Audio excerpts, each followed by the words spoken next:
Hey there everyone, welcome to our UB Chef Christmas cook-along videos. So coming up, we've got all of the dishes, we've got starters, main courses and desserts which we're going to take you through. First up, you've got your box, you're going to open it all up and you're going to check all the contents.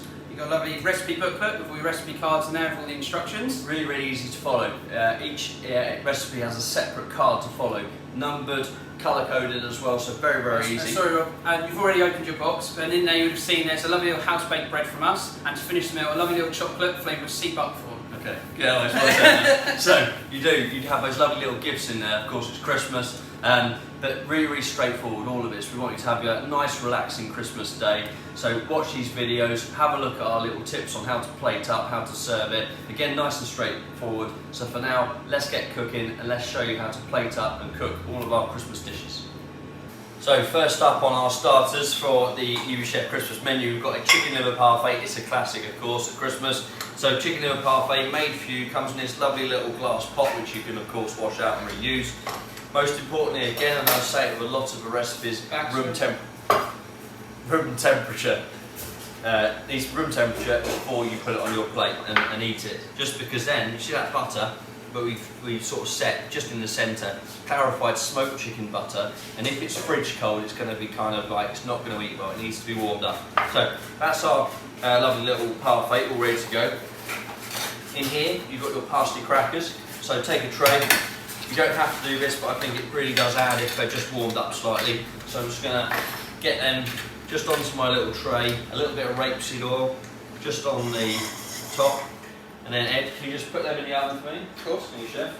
So Ed's just going to go in 1 to 2 minutes. It's literally just to warm them up, give them that really nice little extra crisp. And then let's garnish it up. So cut off a little edge of your piping bag, and in here you've got a mulled wine chutney. So mulled wine chutney, but we made it smooth. So I'm just going to take my chutney and I'm just going to pipe a little one on the board first, just so you know how it's going to pipe. And then look, just pipe some nice little piles of that all over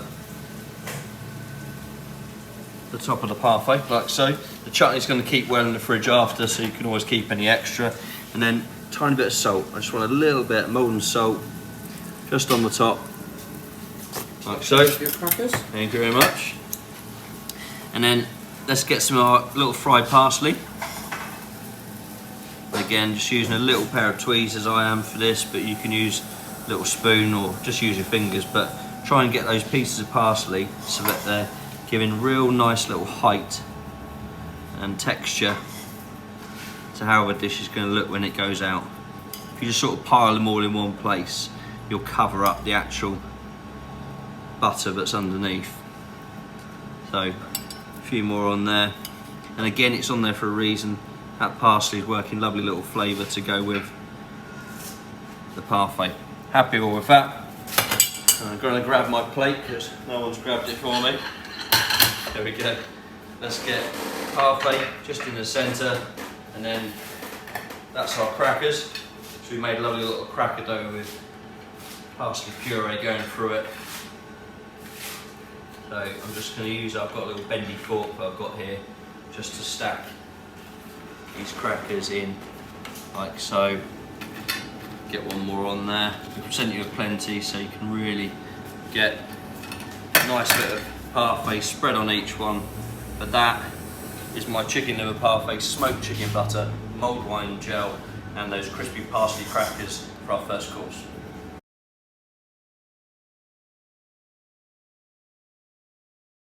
So we're on to our fish course now for our starters. What we've got for you, we've got a lovely little cured Chalkstream trout. This has been cured with seaweed and lime, so banging flavour in there. Make sure it's up at room temperature before you start, really, really important. Garnishes, I've got a little bit of crispy wild rice, which sort of resembles sugar puffs, but it's very, very nice in this dish. Lovely little crispy note. We've got a little ponzu dressing, which is soy sauce, citrus in there. We've got seaweed and pink radish salad, and then I've got a nice little cauliflower puree just on here. As always, compostable bag. These are all compostable, really, really environmentally friendly. So what we're going to do to start with, I'm just going to slice open my bag of my trout, take that all out. It's on a little backing board. You can see you've got your paper, just on the top, like so. And there inside you've got all your nice little slices of trout ready to go. Cauliflower puree, just take a knife and cut off the end of the bag, so then basically you can hold it up and you can pipe the cauliflower puree out the end. Take a little spoon, give the dressing a good stir, and then a little touch in the back, like that. Your rice, I say put this in the oven just for sort of 1 or 2 minutes. So into the oven, into the oven, 1 or 2 minutes. I've got my nice little elf in the background helping me out here. So give it a little stir, like so. Doesn't really need any extra salt on the top.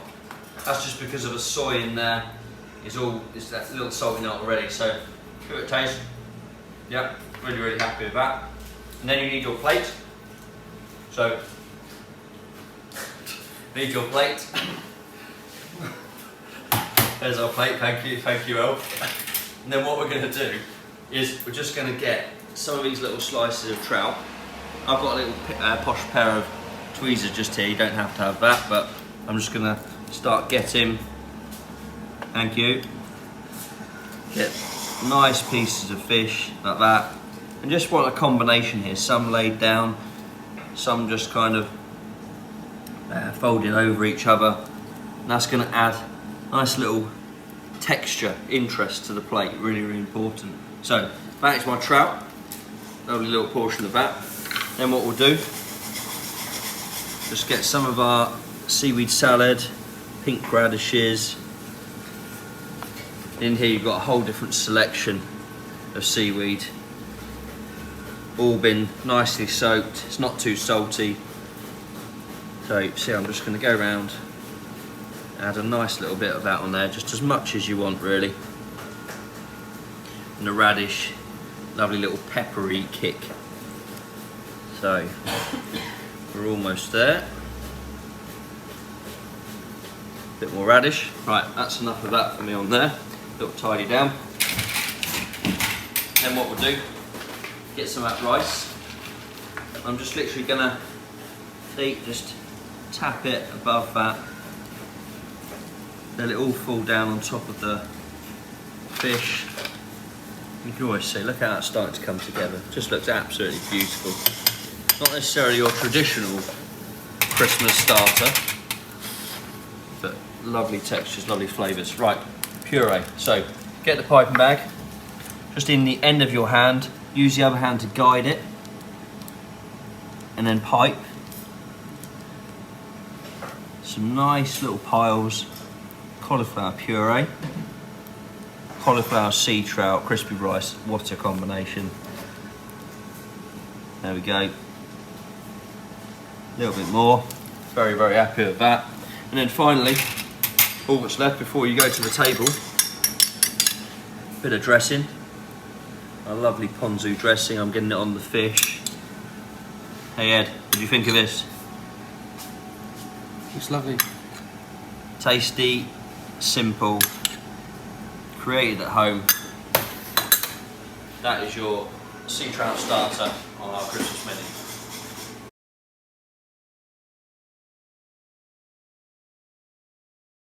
Our vegetarian soup course now on the starters. We've got a butternut squash soup, and this is cooked over Douglas fir. Then we've got little Vacherin Mondor cheese gougères here. Look at that, lovely little gougères. They're going to go in the oven for about 4 to 5 minutes just to heat through. The soup's going to go onto the stove, just heat it up nice and gently, don't boil it. And then I've got a little bit of pine oil just in there with some pumpkin seeds and fresh chives, and that's just going to garnish the top. So these are going to go in the oven now, 4 to 5. That's just going to go onto the stove just to gently warm up. And I've got to get my bowl under the grill, and we'll be back shortly to finish off.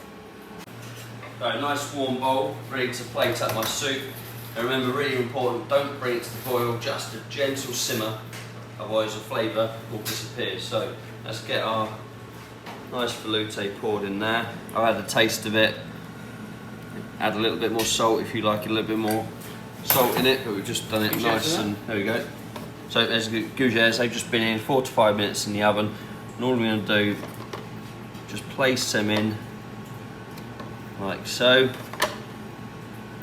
And then we're going to get our little pumpkin seeds I'm just going to really nicely spoon those the way around in between. So you've got great texture from the toasted seeds. You've got those warm, rich gougères with that Vacherin Mondor cheese. And look at that, lovely and simple. Stunning starter for Christmas. Butternut squash, velouté, cooked with Douglas fir.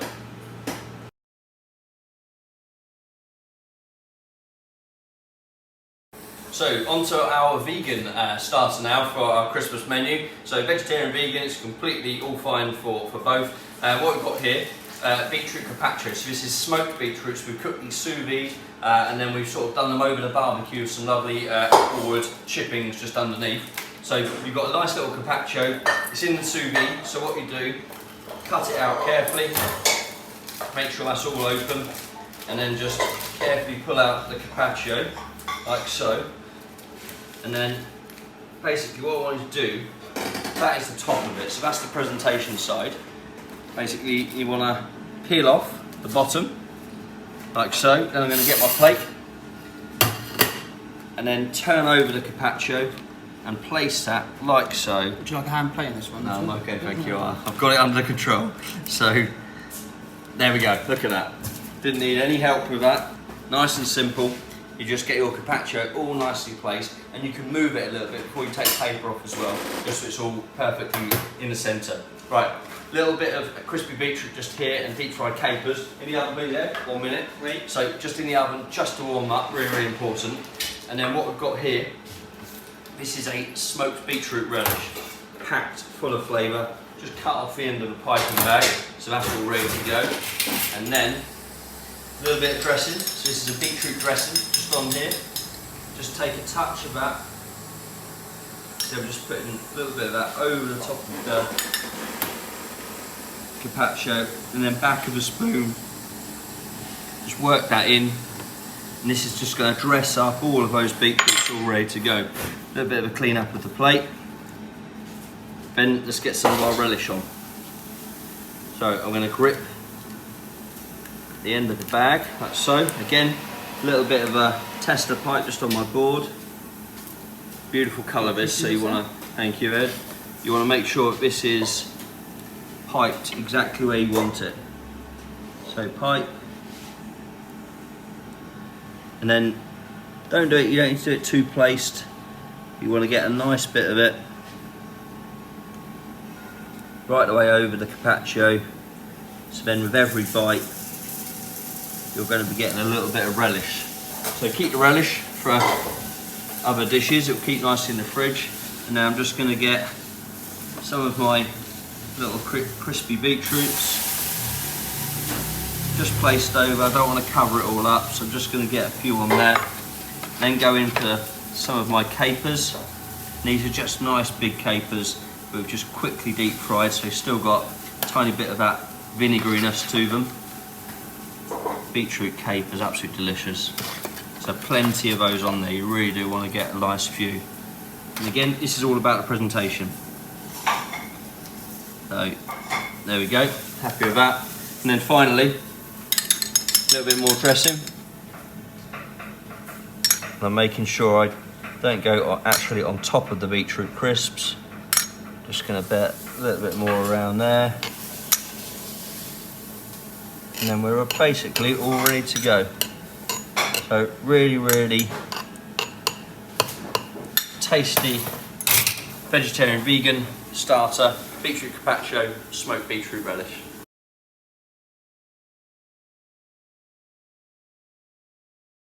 One of my favourites now, this is a saddle of venison, just here. So you can see we've sent you with the venison. It's all been boned out, so no bones in there at all. It's a saddle of a venison, and we've got a lovely chicken mousse just going through there, with the chestnuts going through it. And then we've wrapped it in serrano ham, and it's just got a little bit, 2 pieces of string around it to keep it together when it finishes off. That needs to come off at the end. So put it into your little eco tub, exactly the same. This is going in the oven now for about 12 to 14 minutes. If you want it well done, add an extra 6 to 10 minutes on there, depending on whether you want it really well done or just a little bit more cooked. So that's going to go in the oven now. Goody, 12 to 14. Garnishes, we've got crispy cavolo, lovely little deep fried cavolo leaves, which is really moorish, like that little seaweed you get in the Chinese. And then we've got a little bit of sauce grand veneur here, finished with bitter chocolate. There's green peppercorn in there. It's made with the venison stock. We've got cabbage, so I'm going to get my pan just here. Just take a pair of scissors or a knife, just cut that through. Remember, all of these vacuum packed bags are all compostable as well. So let's get our cabbage in. That's just been cooked with some nice port and orange going through, like so. So that's my red cabbage. That's going to go onto the heat, just near where you're going to serve up, just to warm through. Same as the sauce. And then the other two garnishes. We've got a parsnip puree here, and this is a prune puree in this one.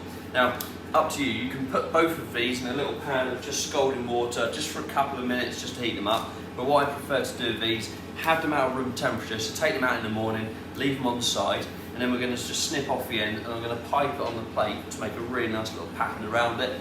And then we're going to put all the garnish in. The plate will be hot, and that will heat the purees up, all ready for serving it. So back in about 12 minutes or so, and I'm going to show you how to finish off this venison.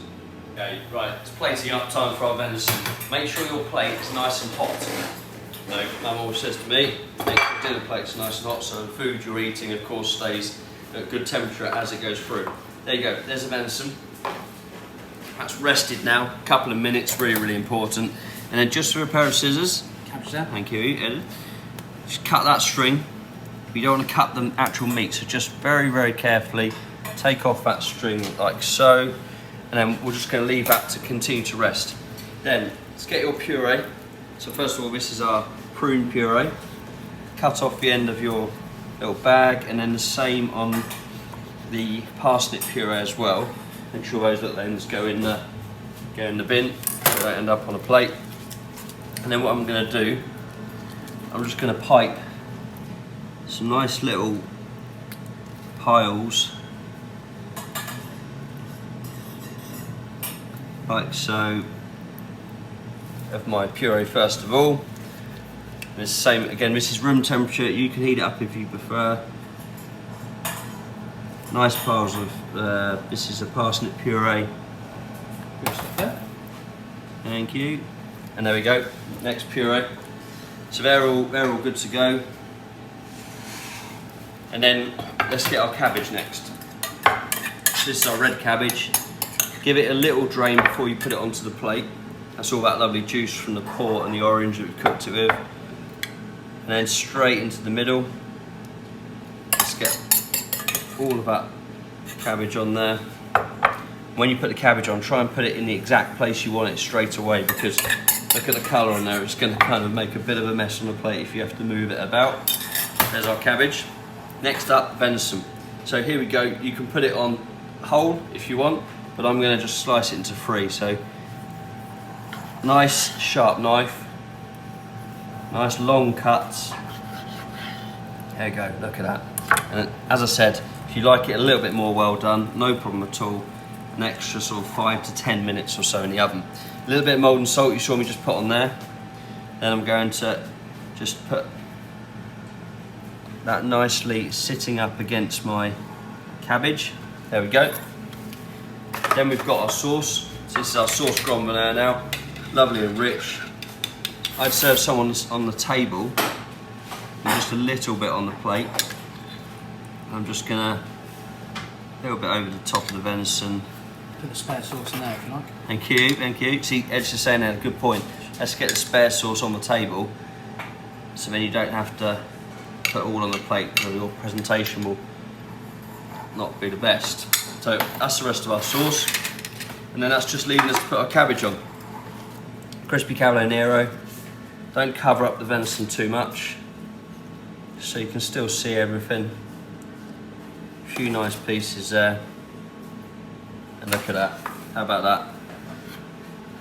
Lovely and crispy, red cabbage, the prunes, the puree from the parsnips, that venison. Really lovely main course, hope you enjoy.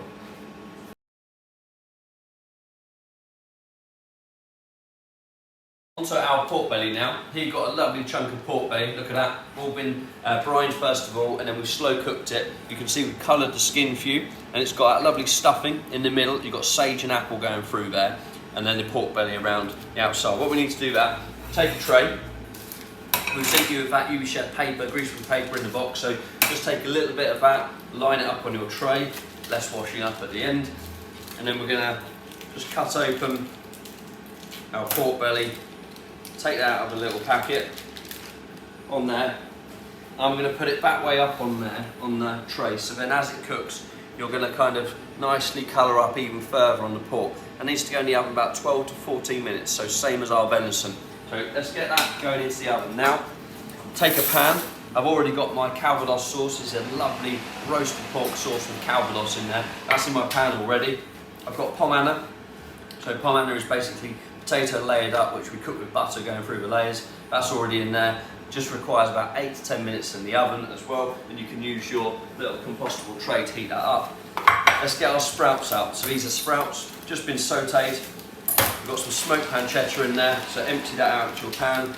Simple as anything. So look at that in there, lovely, nice and bright, and you've got all those little lardons of smoked pancetta. That's on the stove, 1 to 2 minutes just to heat up. There's my sauce, and then a little bit to finish off. Look at that lovely puffed pork skin. And this is dusted in sage on there. 1 to 2 minutes in the oven, you'll hear it starting to crackle. That's just to crisp it up more. So just at the end of the cooking, very, very simple to plate up. Back in 10 or so minutes, and we'll get this one plated. Here we go on our little bit of braised and then roasted pork belly. See there, this has just been resting for a couple of minutes now, but it's got a lovely, like, little crispy, little fat on the top of it. All been nicely roasted, but it's still tender as anything. So that pork's just been out the oven. I've got my pomme anna, that's been in 10 minutes, just warming up. Now I've got my crispy pork skin here. What we're going to do first of all, let's take a little palette knife and just make sure that's all ready to lift off from your bit of paper, like so. And I'm going to put that straight on there. There we go. That's my nice bit of pork belly. Be nice and careful with it because it is pretty delicate. Then we've got our pomme anna. Let's get our pomme anna on there. Get your common chef, member of the family, to bring all your garnishes up. So, got my sprouts. That's got a nice bit of smoked pancetta going through there. Got a good bit of that. Really lovely way of serving the sprouts versus just boiled. So, nice bit of sprouts going through. And then finally we've got our sauce on the way, hopefully. Just here. Thank you very much. This is our calvados sauce on top of that pork. Give it a lovely little glaze. A little bit on the pomme anna and around. There we go. Finally, get some sauce on the table with extra, and then take some of your lovely little crackling, give it a nice little tear up, and I'm just going to put a couple of pieces, just sort of sit in on top like so, and that's it. How about that? Braised pork belly, pomme anna, Brussels sprouts, and that puffed pork skin.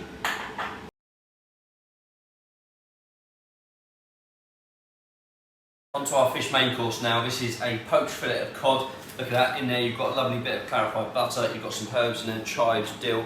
Really, really simple cooking on this one. This is just going to be put into a pan of water. So here we've got a pan of gently simmering water. That's really, really important. You don't want it boiling. And I'm just going to lower that cod into the water. You've also got ash baked celeriac here. So this is a piece of celeriac which we've roasted in the celeriac ash around the outside. That's going to go into the water as well. And then what I'm going to do, I'm going to have that just on simmering for about 2 minutes. Then once it gets up to 2 minutes, I'm going to put a lid, so really important, put a plate or a lid, like a tray lid, on top of the pan, and then leave it in there for a further 8 minutes. So it's about 10 minutes in total cooking. It's just simmering really, really lightly. Ed's going to keep an eye on that for me. 2 minutes, turn it off, lid, all done. Garnishes. I'm going to get my celeriac puree, just here. Open that bag up. And I'm just going to put my puree into a pan on here. Again, if you prefer, you can put that bag into the pan of water, but just have it just on hot. You don't want to be boiling it.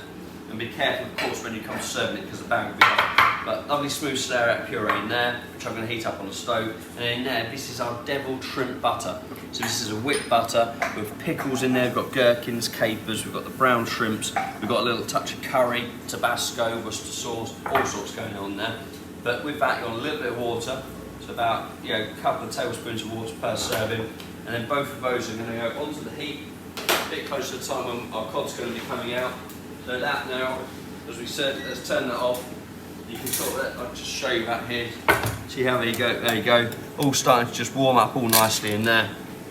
We'll just cover that further 8 minutes, and then we'll be back to plate up this cod. Right, let's get our cod done now. So here is the celeriac.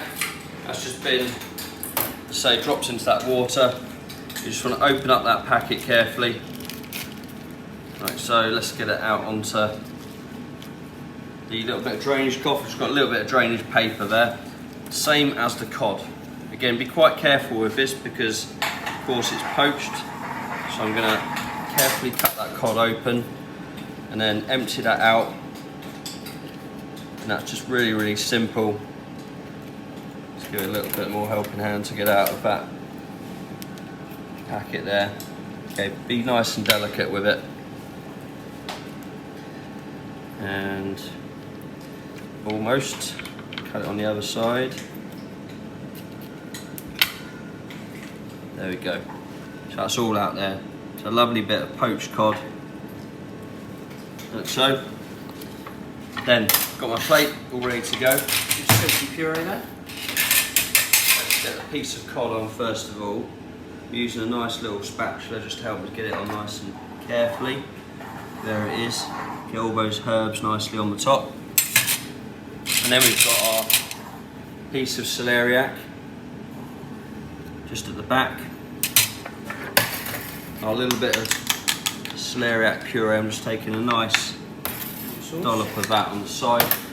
And then there, look at that's the butter sauce. So you can see where I put that bit of water in there. It just emulsifies up and you've got all those brown shrimps. So to serve, nice bit of that shrimp on top of the cod. And over the celeriac. So again, really good amount of butter that you want to serve on this one. And we come, a bit more. So we've got plenty of shrimps. There we go. That's my fillet of cod, just cooked in butter. A little bit of deviled shrimp butter on the side. Ash baked celeriac and celeriac puree.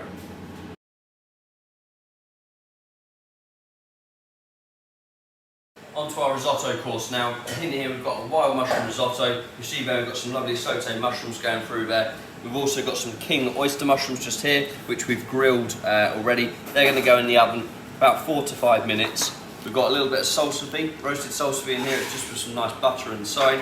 All that needs to do, just drop that into the water, about 6 minutes or so. So get that into your water first. Once it's in there, a couple of minutes just on a very low simmer and then turn it off. It's all happily sit there nice and fine.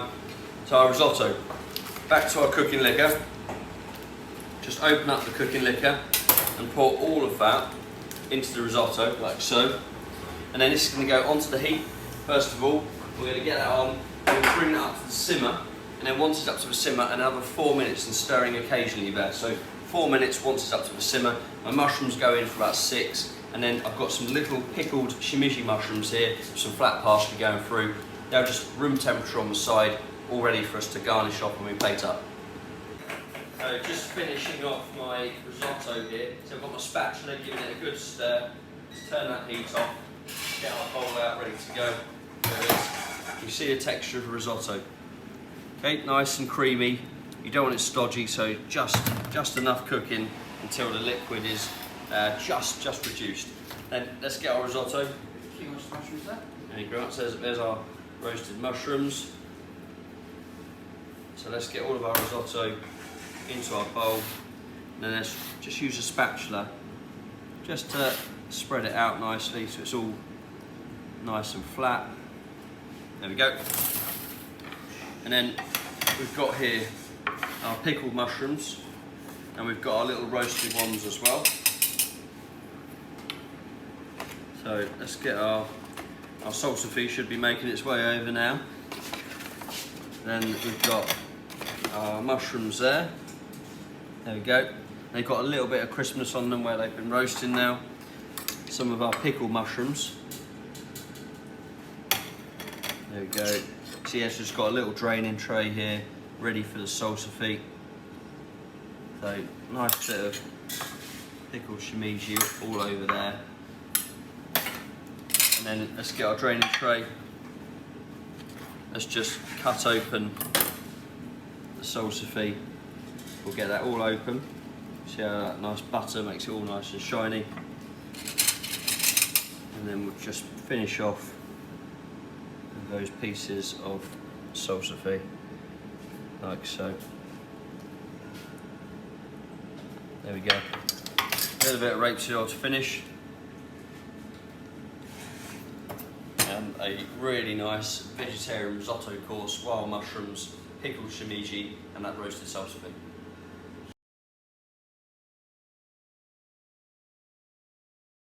We've got a white chocolate Delice here for you now. So all you need to do is take it out of its container. You'll see you've got paper on the top and the bottom. Just peel that top layer off. And then you've got your cherry gel, which we cut the top with. Then you've got your white chocolate mousse. And then you've got your chocolate brownie, which has got guillotines running through it underneath. So I'm just going to put it onto my plate, like so. And then what we're going to do, a little trick here, just take it and then flash it just under a grill. If you've got a little chef's blowtorch, that will also do it, but you want it very, very quickly. So let's give it a little hit under the grill now. So I'm just holding it there, not too long at all. It's looking nice, that one, Rob. It is indeed. There you go, look at that. So you see I get that lovely shine come up on there. But remember, not too long, otherwise it will start melting, and then we'll be in a whole world of pain. Right, let's cut open our cherries. So we've got some nice cherries here, which we just poached in a little cherry syrup. And you've got some lovely bits of lemon thyme going through there, which works really, really well. And also a black cherry gel. So cut off the end of the bag, so you can then use it as a piping bag, like so. Hold it with one hand, and then just guide it with the other to make some nice little piles of black cherry gel. There we go. And back to our little poached cherries. Give them a little drain, and then you can just go for it, placing them in between and around. Get quite a few on there. And of course some of those little pieces of lemon thyme. I like to get a little bit of a syrup, just a little bit. Just a tiny bit of that around. That's all lovely and flavoured with that lemon thyme. And there you go. Beautiful dessert. Lovely and Christmassy with those guillotine cherries. Hope you enjoy this one.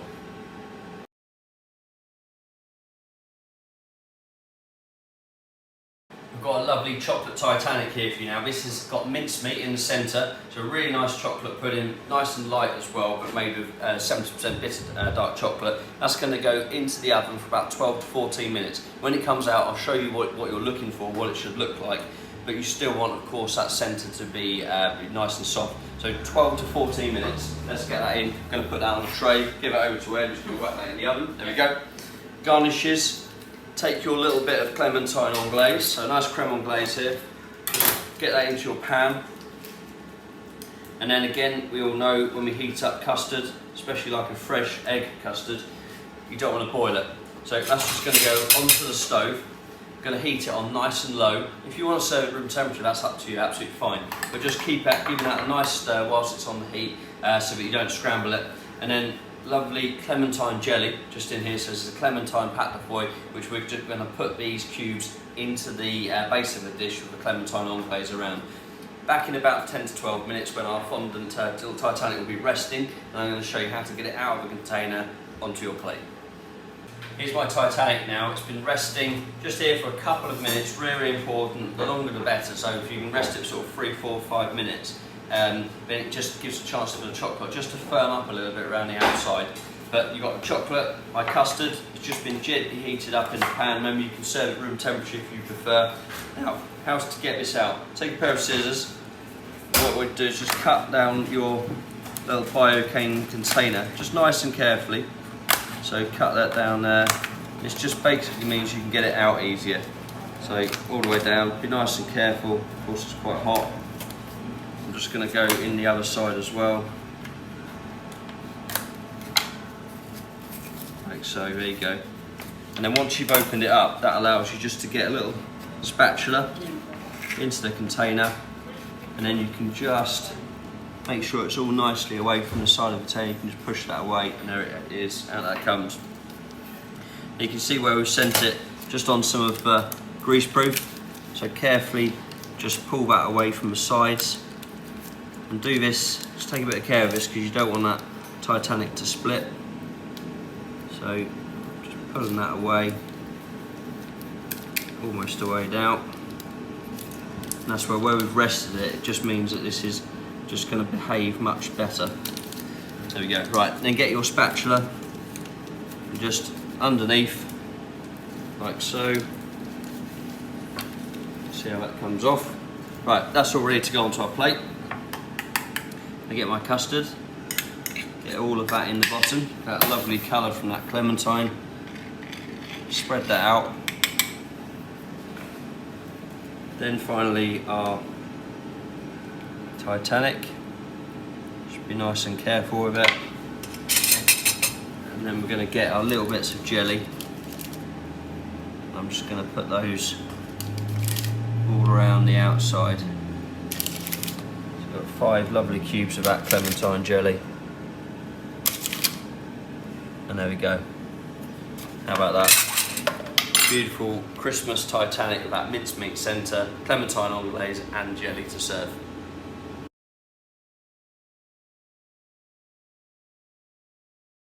So here we go, we've got an apple posset for dessert here. Nice little apple posset set in this nice little glass dish, which again you can reuse. Make sure it is not straight out of the fridge, just want to have it about 10 minutes or so so it can warm up.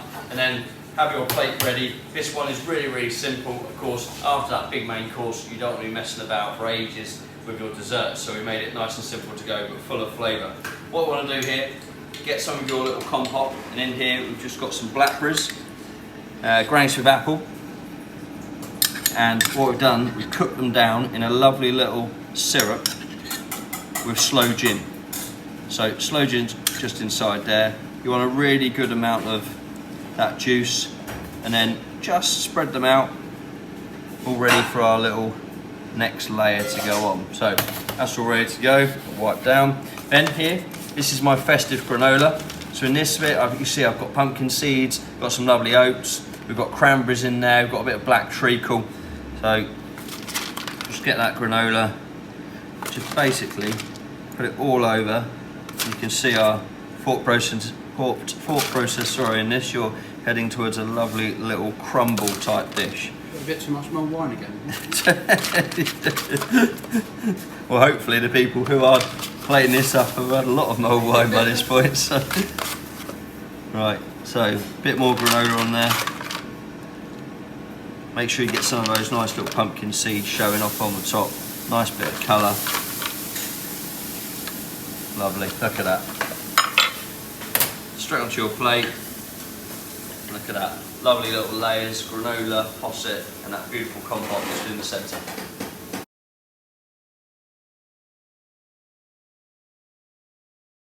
So next dessert for you is this lovely vanilla roasted pineapple.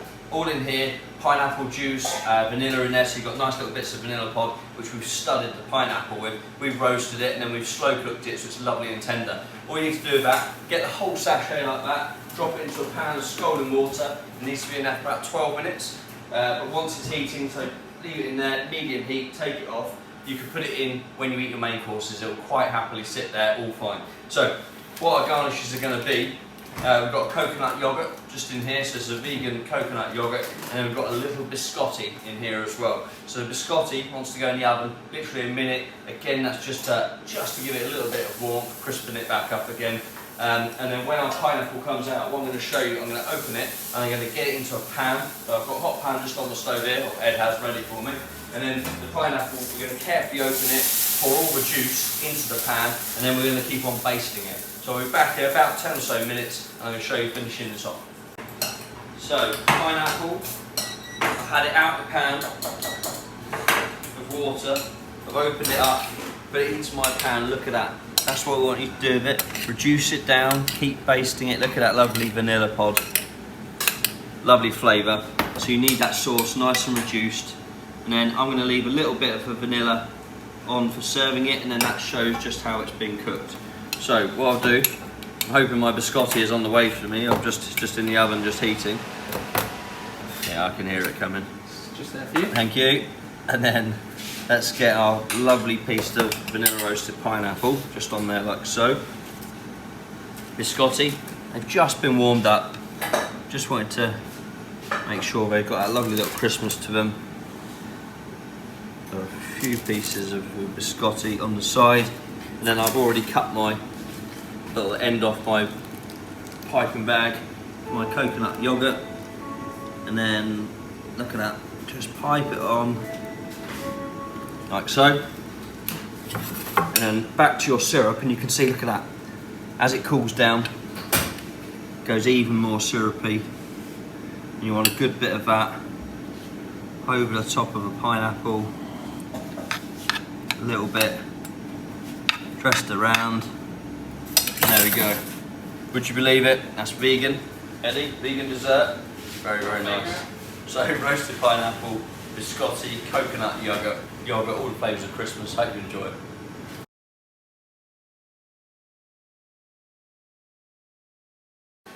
There we go then, we've just come to the end of cooking all of our recipes. We hope you have a great meal, and of course hope it all goes nice and smoothly. Remember, have a look at those recipes, watch the videos before, then that will make it really, really straightforward on the day itself.